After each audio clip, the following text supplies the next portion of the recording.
back there.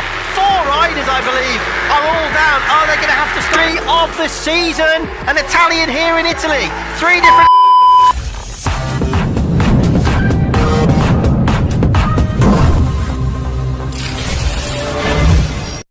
lap race distance. The 2/3 cutoff is the end of lap 6. Just bear that in mind in case the race is stopped for any reason. Will be given out. So these are the grid positions then for round 2 of 6, and it's Angelo Mottala riders on the grid this weekend, and he's just 2 days away from his 16th birthday. The Italians on the front row, and then Arai Agaska, number 38. The Indonesian exciting to watch back at Portimao. Mario Sales has a penalty. He's at the back of the grid.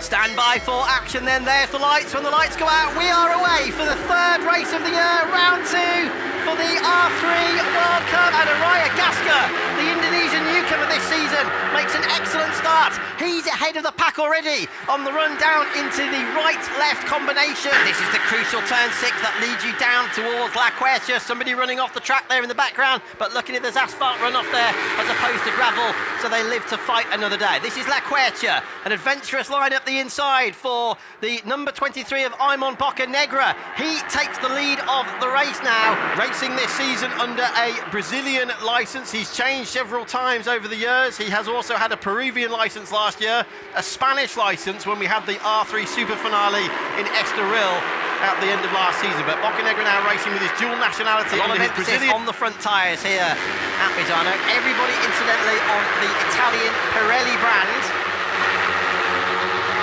MotoGP, of course, will be switching to Pirelli for 2027. World Superbike have had Pirelli as the sole tyre supplier since 2004, because it can then be very difficult to catch back up again, as we've seen in the past. De Persio on the left, Kugawa on the right.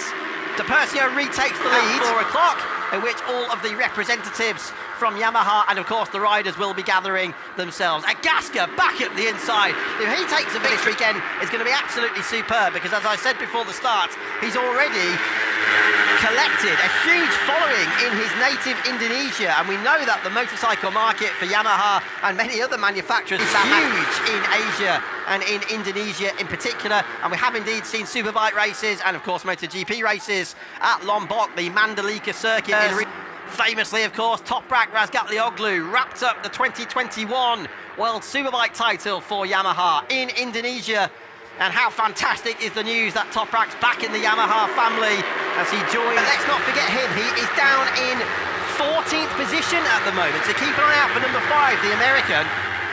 Doesn't want to be down there. He wants to be gathering as many points as he possibly can. Kugawa goes up the inside. Tepai Kugawa made his debut in the championship back at round 1, finished on the podium in one of those races, yet to win a race. Can he do so on only his 3rd start here at Misano this afternoon? Right-hand side, but you often get dive bomb moves here at the Oak Tree corner, La Quercia, and that's exactly what's happening with Mottala, who started on pole, back up into the lead. And running very, very wide indeed is Salvatore. Manages to rejoin without making contact with anybody. The 18-year-old, he's on the inside line now into Tramonto, and look at Agaska. He lets the brake off and throws his R3 into Tramonto corner. Tremendous corner speed there from the Indonesian in the first part of that corner. To get through ahead of those guys, number 31, he'll be celebrating his 18th birthday on Friday next week, and he wants at least one podium from Misano here.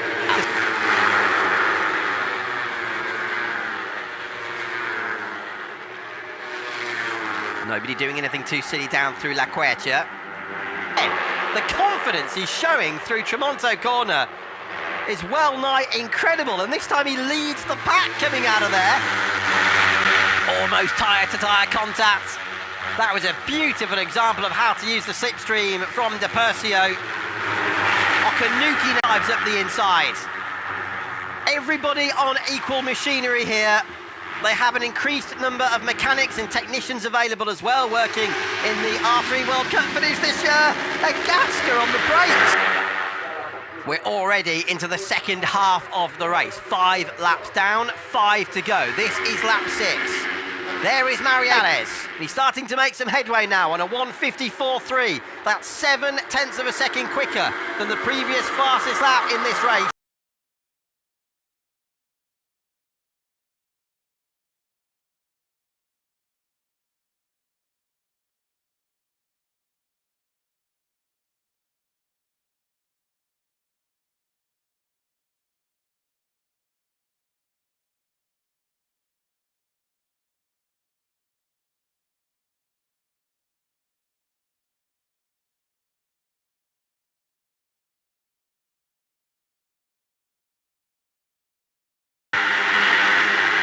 Kugawa from Japan, Pastore from Italy on the right, and Gasca just behind him is from Indonesia. Latino America, and it's Okanuki from Japan, the Brazilian Mario Salles with the yellow flash side by side at the front, and this is perfect news for Salles. The finish and the points, Salles has a good chance of leading the championship at the end of the race, who is recovering from a bad motorcycle accident. What a lovely gesture from Pastore. There goes the 55, and he's shooting up the order from 19 from the grid. He's spot him back number 46, and he's gone well. Danny Krabacher is at the back of this leading group, but they've been caught by those behind. Earlier on. Leathers, their helmets, their gloves and their boots on. Kugawa retakes the lead from Pastore.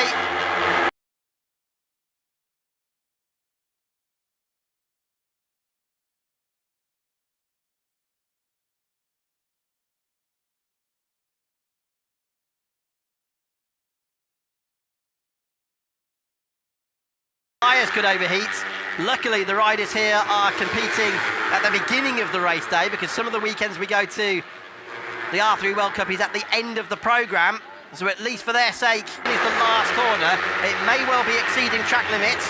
And that was him running wide again there, one of 2 riders who's just run wide to go coming out of Caro and right out onto the green again. Well, that's a very big statement to make, I know. Kugawa would lead the championship, 10 points ahead of Mario Salles, and Chris Clark would fall from the lead down to 3rd. But a lot can happen in 3 laps, a lot can happen in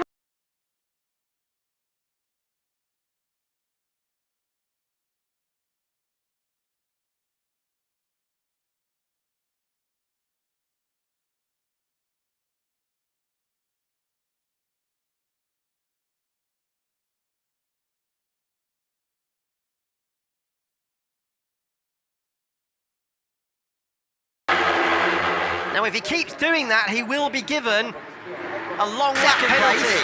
14 riders then in the leading group. You can have an advantage by touching the green paint coming out of the last corner. And Marco Trujillo, riders sweeping line, going to be able to catch the entry to the last corner. 16th and 17th. So it looks as though unless something really dramatic happened. I'm on Bakken next, he's not backwards and coming 2.5 miles to go. We've seen this before. And Misano and also Simoncelli when he started to make his debut with wildcards. And this is where the tension really starts building, because we're into the penultimate lap here now. It's a Gasca with the advantage. Are we going to have 3 different winners from 3 races at the start of the season? We've had a Chris Clark win for the United States.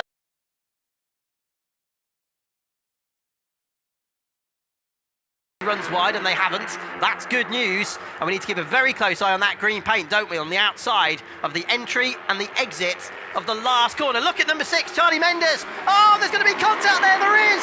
Charlie Mendes, the rider from the